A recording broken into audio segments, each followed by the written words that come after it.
October 1986. A small, overgrown cemetery on the outskirts of Bishop, California, in the Owens Valley below the Sierra Nevada. A groundskeeper named Walt Furney is mowing between rows of headstones that mostly belong to ranchers and railroad men from the 1920s. He stops his mower beside a flat patch of grass with no marker at all, just a slightly raised mound and a numbered metal stake driven into the dirt decades ago by a county worker who has long since retired or died himself. Walt has mowed around this particular stake for 11 years without ever knowing who is under it. On this October afternoon, a car pulls off the county road and parks at the cemetery gate.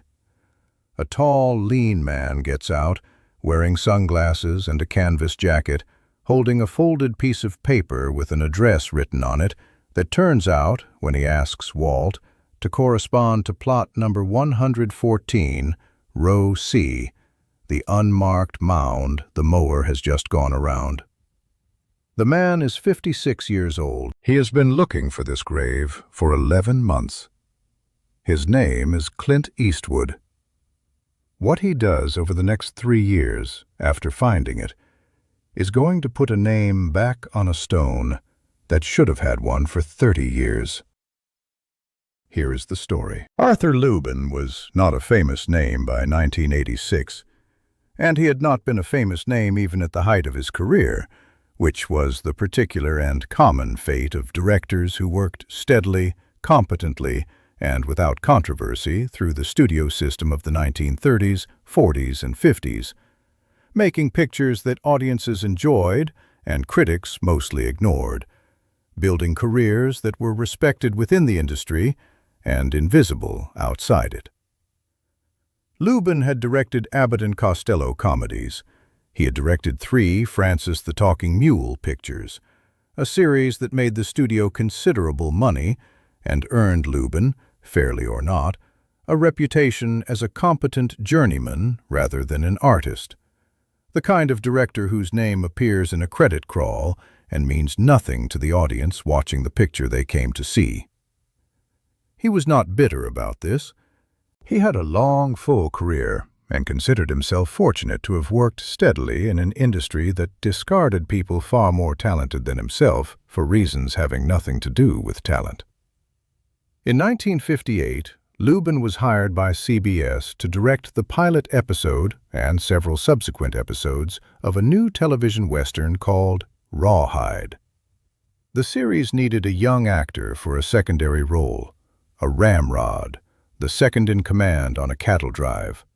A part with less screen time than the lead, but with real potential if the actor could hold a scene. Lubin auditioned dozens of young men for the part. He settled on a 28-year-old contract player named Clint Eastwood, who had appeared in small roles in a number of pictures without ever breaking through, who was, by his own later admission, on the edge of giving up the business entirely and going back to construction work if Rawhide had not come through. Lubin directed Eastwood in 11 episodes across the show's first 2 seasons. What he gave the young actor in those 11 episodes was not, by Eastwood's own later account, primarily technical instruction, though there was some of that. It was something closer to permission. Lubin had noticed, in the earliest episodes, that Eastwood's natural instinct was toward stillness, toward underplaying a scene rather than pushing it, an instinct that ran directly counter to the prevailing style of television westerns in 1958, which favored broad, theatrical gestures that read clearly on small black-and-white screens. Most directors working in that format would have corrected the instinct out of him, told him to project more, to make sure the emotion was legible to a viewer half watching from across a living room while doing something else. Lubin did the opposite.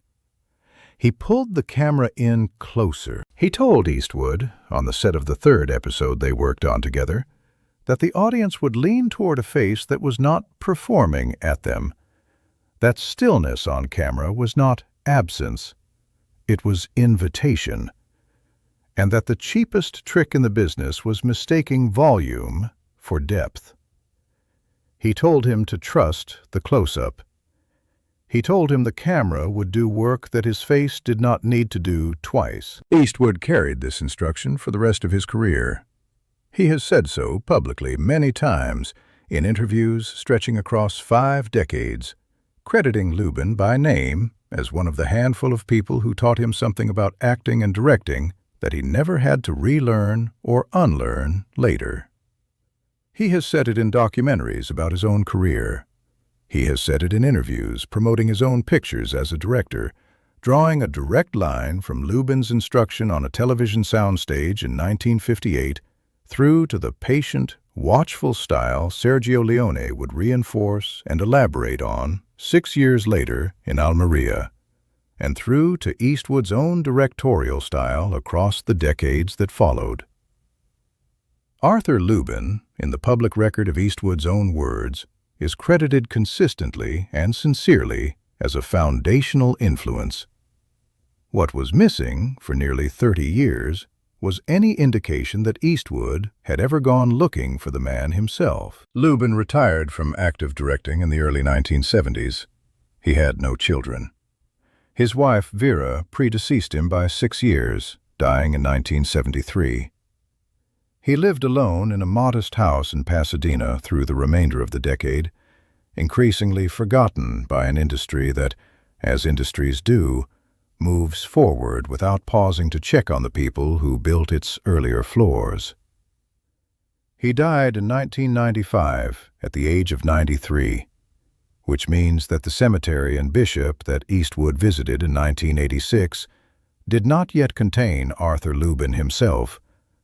It contained someone else entirely, a fact that becomes important to understand the actual shape of this story, because the unmarked grave Eastwood was searching for in 1986 belonged not to Lubin, but to a man almost no one in Hollywood remembered at all. Lubin's longtime camera operator and closest friend on the Rawhide set, a man named Russell Voss. Where are you watching from? Drop your state in the comments.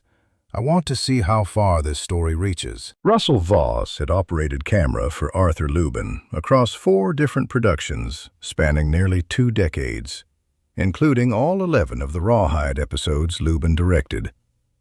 Voss was, by every account from people who worked alongside him, the kind of technician whose contribution to a finished piece of film is invisible to anyone who does not understand cameras, and essential to anyone who does. He was the man who actually executed the close, patient framing that Lubin called for, the man who understood exactly how far to push in on a young actor's face to capture the stillness Lubin wanted without making the audience feel crowded or staged.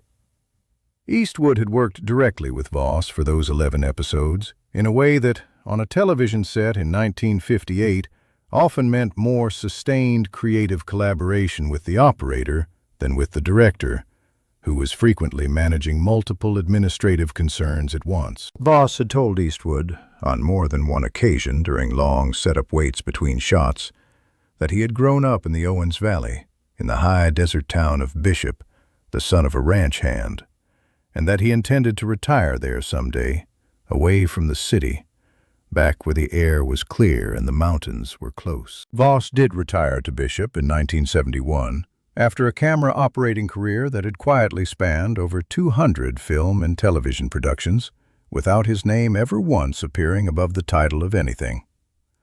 He lived alone in a small house outside town. He had been briefly married in his 30s. The marriage had ended without children.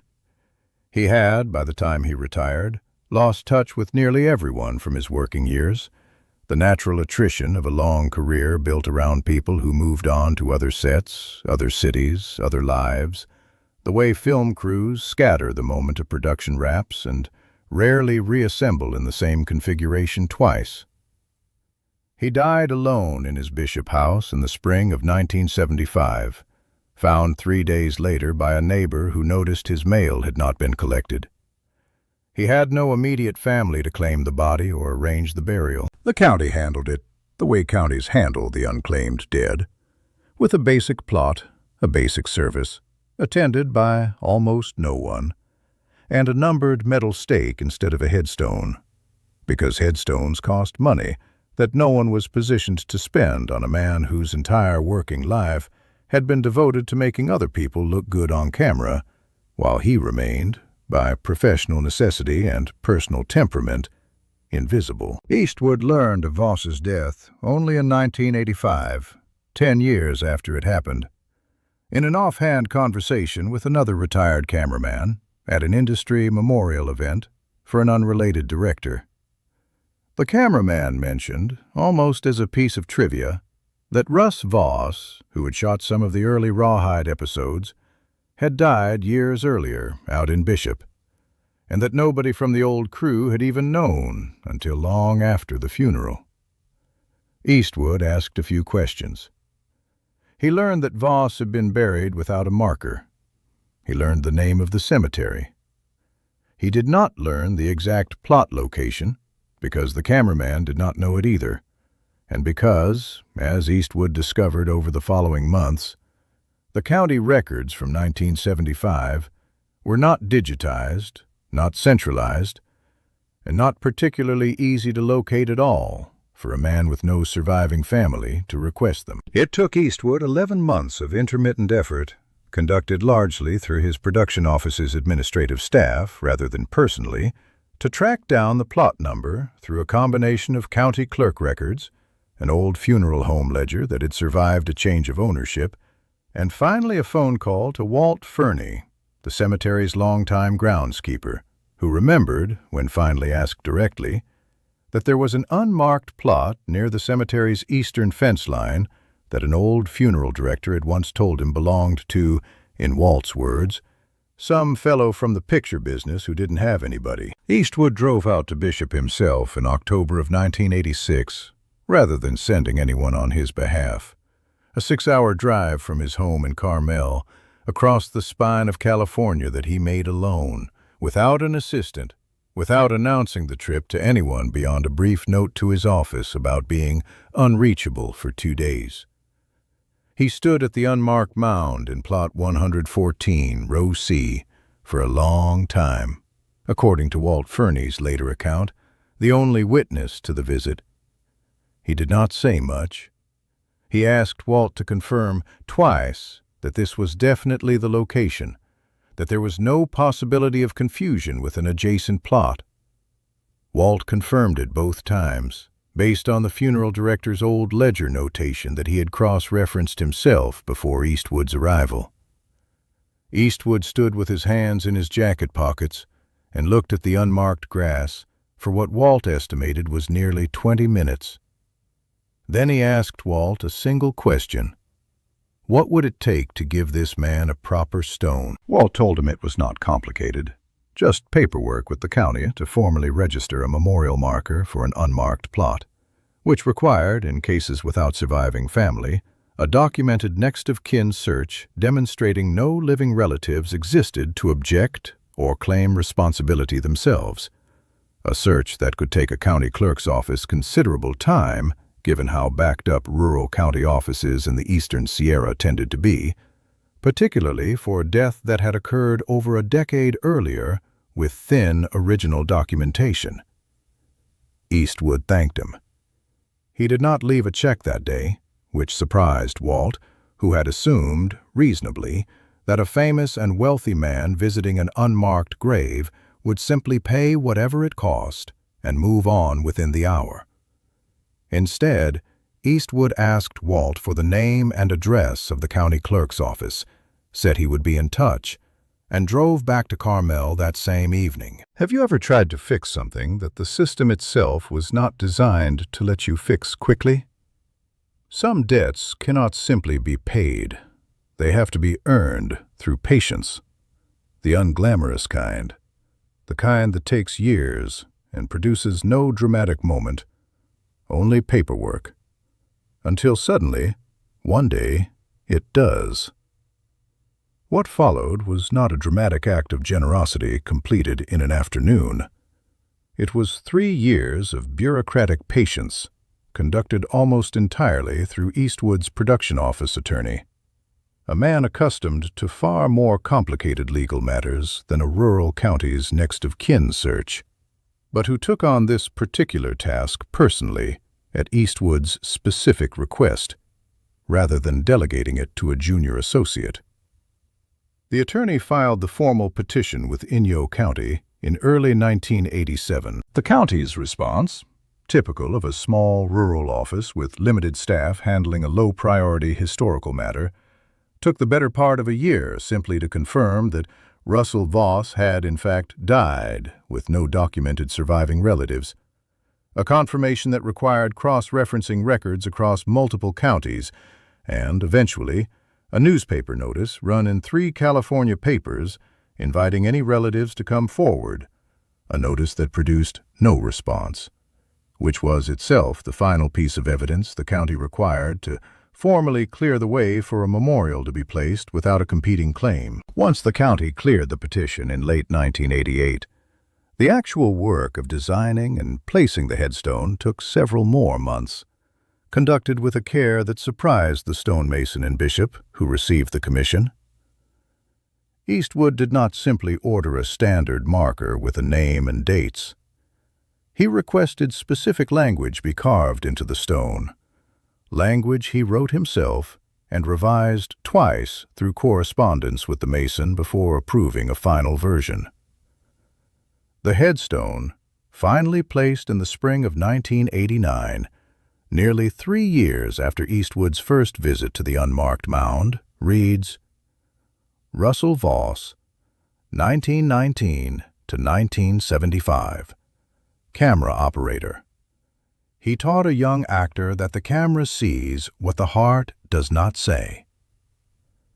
The final line was not biographical information in any conventional sense. It was, as Walt Furney understood it when he finally read the finished stone, a direct paraphrase of something Eastwood had told him on that October afternoon in 1986 that Voss himself had once said to a nervous young actor between takes on a 1958 television set, a piece of guidance that had traveled unattributed through Eastwood's entire career, embedded in interviews where Eastwood credited Arthur Lubin for the broader philosophy, but had never once, until this headstone, publicly credited the camera operator who had actually executed it, shot after shot, for 11 episodes, and had then spent the next 17 years of his life unremembered by an industry he had quietly helped shape. Eastwood attended the small dedication at the graveside in May of 1989, accompanied only by Walt Furney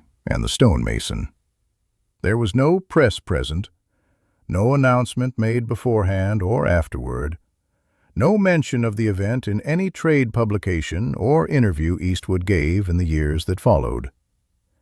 He stood at the finished stone for a few minutes. He did not give a speech, because there was no one present who required one. Walt Furney has said, in the one interview he gave about the day, decades later, to a small regional historical society compiling oral histories of the Owens Valley, that Eastwood simply read the inscription once, silently, nodded once, and said, more to himself than to anyone else, "That's better," before thanking Walt for his help over the 3 years and driving back toward Carmel. The cemetery in Bishop still maintains the plot. Walt Furney's son, who took over the groundskeeping duties when Walt retired in 2002, mows around the stone the same way his father once mowed around the bare metal stake.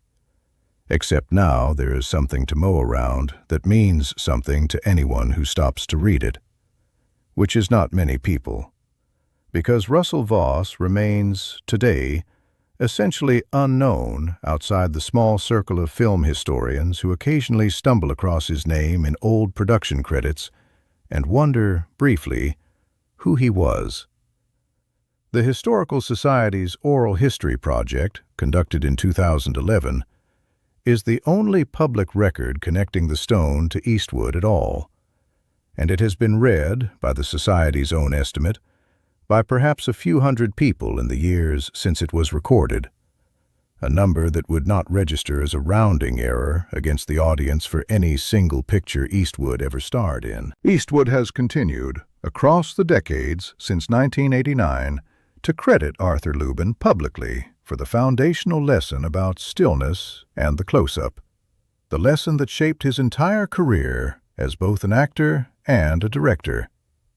He has never publicly mentioned Russell Voss in any interview, any documentary, any public account of his own development before or after 1989.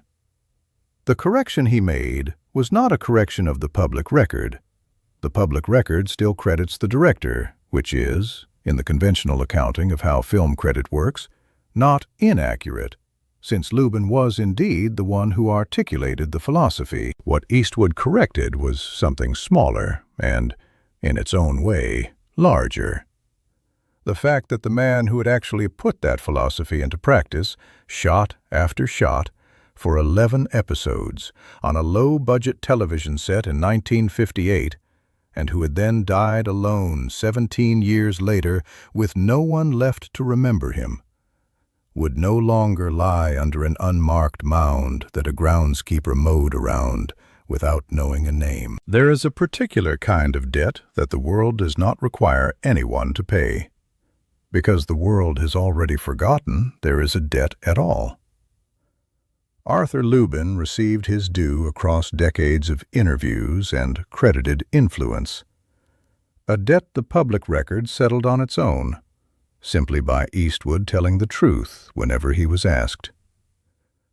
Russell Voss received nothing, not because what he gave mattered less, but because no one ever thought to ask about the man standing behind the camera rather than the one calling action.